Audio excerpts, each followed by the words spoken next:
Assalamualaikum warahmatullahi wabarakatuh. Perkenalkan, nama saya Taufik Nisitun dari kelas PKUC 2019, NIM 6191121032. Di sini saya akan melakukan tugas UAS fisiologi dengan materi presentase perubahan fisiologi saat berolahraga, yaitu tentang kardiovaskular, respirasi, dan metabolisme tubuh. Oke, masuk ke slide pertama, yaitu sistem kardiovaskular. Sistem peredaran darah yaitu merupakan juga bagian dari kinerja jantung dan jaringan pembuluh darah atau sistem kardiovaskular dibentuk. Sistem ini menjamin kelangsungan hidup organisme, didukung oleh metabolisme setiap sel dalam tubuh dan mempertahankan sifat kimia fisiologis cairan tubuh.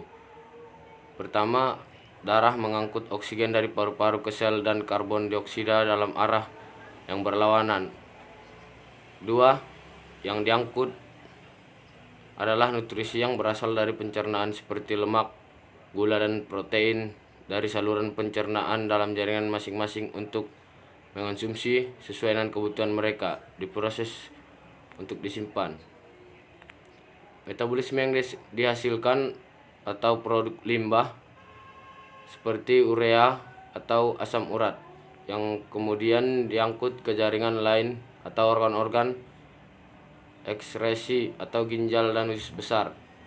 Juga mendistribusi darah seperti hormon, sel-sel kekebalan tubuh, dan bagian-bagian dari sistem pembekuan dalam tubuh. Jantung dalam bahasa Latin adalah cor, adalah sebuah rongga organ berotot yang memompa darah lewat pembuluh darah oleh kontraksi berirama yang berulang.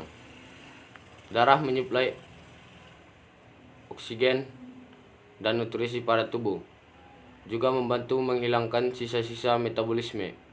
Istilah kardiak berarti berhubungan dengan jantung, dari kata Yunani kardia untuk jantung. Jantung adalah salah satu organ manusia yang berperan dalam sistem peredaran darah. Terletak di rongga dada agak sebelah kiri. Oke, masuk ke sistem kedua, yaitu sistem respirasi. Sistem pernapasan atau sistem respirasi adalah sistem biologis yang terdiri dari organ dan struktur-struktur lain yang digunakan untuk pertukaran gas pada hewan dan tumbuhan. Anatomi dan fisiologi makhluk hidup yang mewujudkan pertukaran gas ini sangat bervariasi bergantung pada ukuran tubuhnya, lingkungan tempat hidupnya, dan riwayat evolusi. Pada hewan darat, pernapasan berlangsung pada paru-paru. Pertukaran gas di paru-paru terjadi pada jutaan kantung udara kecil. Pada mamalia dan reptil, kantung udara ini disebut alveolus, bentuk jamak. Tetapi pada burung dinamakan atria. Kantung udara mikroskopis tersebut sangat kaya akan suplai darah, sehingga udara di dalamnya pun terhubung dengan darah. Saluran yang terbesar adalah trakea, yang bercabang di tengah dada menjadi 2 bronkus utama. Bronkus memasuki paru-paru, tempat mereka bercabang menjadi bronkus sekunder dan tersier, yang rongganya semakin sempit, lalu bercabang menjadi banyak tabung yang lebih kecil, yang dinamakan bronkiolus. Paru-paru merupakan sepasang organ yang memiliki tekstur kenyal dan berisi udara, dibentuk oleh trakea dalam pengantaran udara. Paru-paru berfungsi sebagai tempat pertukaran oksigen dari udara dengan karbon dioksida dari darah. Paru-paru mengambil oksigen dari udara yang dihirup, kemudian masuk ke aliran darah dan didistribusikan ke seluruh bagian sel. Ketika sel bekerja, maka dihasilkan gas buangan berupa karbon dioksida, dilepaskan melalui aliran darah.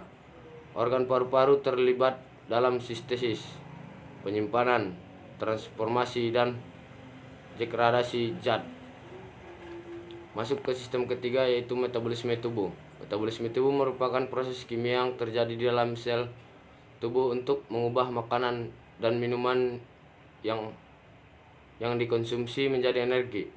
Energi dibutuhkan oleh tubuh agar sel dan jaringan tubuh tetap sehat, tubuh dan berkembang, serta fungsinya berjalan dengan baik. Beberapa fungsi yang dipengaruhi oleh proses metabolisme adalah bernapas, mencerna makanan, mengalirkan darah, memperbaiki dan memperbaiki sel, mengendalikan suhu tubuh, memicu kontraksi otot, menghilangkan limbah melalui urine dan feses, serta menjadi fungsi otak dan saraf.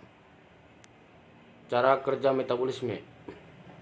Metabolisme tubuh bekerja melalui dua proses, yaitu katabolisme dan anabolisme, yang berlangsung secara bersamaan. Berikut inilah penjelasannya. Katabolisme. Katabolisme adalah proses pengolahan dan pemecahan nutrisi serta pembakaran kalori dari makanan kemudian digunakan untuk tubuh sebagai energi. Selanjutnya, tubuh untuk menggunakan gula, asam amino, dan asam lemak sebagai sumber energi saat dibutuhkan.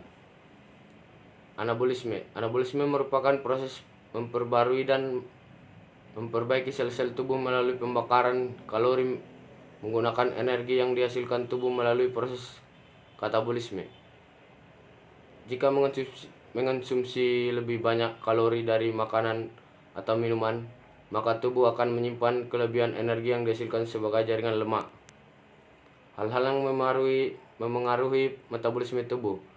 Tingkat metabolisme atau seberapa banyak kalori yang dibakar oleh tubuh untuk menghasilkan energi umumnya berbeda-beda pada setiap orang. Hal tersebut dipengaruhi oleh beberapa faktor. 1. Ukuran dan komposisi tubuh. Orang yang memiliki badan lebih besar dan lebih berotot mampu membakar lebih banyak energi bahkan ketika sedang beristirahat. 2. Jenis kelamin. Tubuh pria biasanya membakar lebih banyak energi daripada wanita. 3. Usia. Seiring bertambahnya usia, jumlah otot cenderung menurun namun jumlah lemak semakin meningkat. 4. Generik. Faktor generik atau keturunan dapat memengaruhi pertumbuhan dan ukuran jaringan otot. 5. Suhu tubuh. Metabolisme secara alami akan meningkatkan ketika suhu tubuh menurun atau hipotermia atau ketika tubuh kedinginan.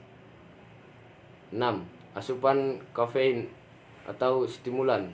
Metabolisme dapat meningkat jika mengonsumsi minuman yang mengandung stimulan seperti kafein. Gangguan pada metabolisme tubuh. Metabolisme tubuh yang sehat berlangsung secara seimbang, tidak terlalu tinggi maupun terlalu rendah.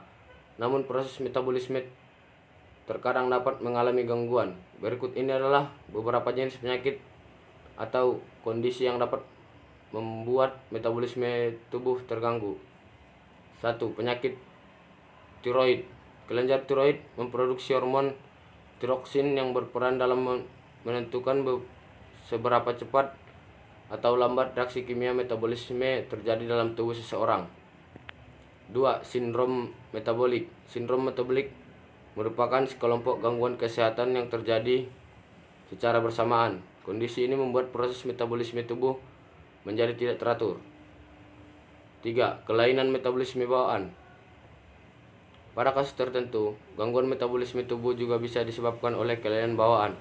Salah satunya adalah intoleransi fruktosa. Kondisi ini merupakan kelainan metabolisme bawaan yang membuat tubuh penderitanya tidak dapat mengolah atau mencegah fruktosa, yaitu sejenis gula yang dapat ditemukan di dalam buah, sayuran, dan madu. Metabolisme merupakan proses alami yang terjadi di dalam tubuh. Dengan adanya metabolisme tubuh, kita dapat menjalani aktivitas sehari-hari dengan lancar. Cukup sekian yang dapat saya presentasikan pada kesempatan ini. Kurang dan lebihnya saya mohon maaf. Kepada Tuhan saya mohon ampun. Saya akhiri dengan salam. Assalamualaikum warahmatullahi wabarakatuh.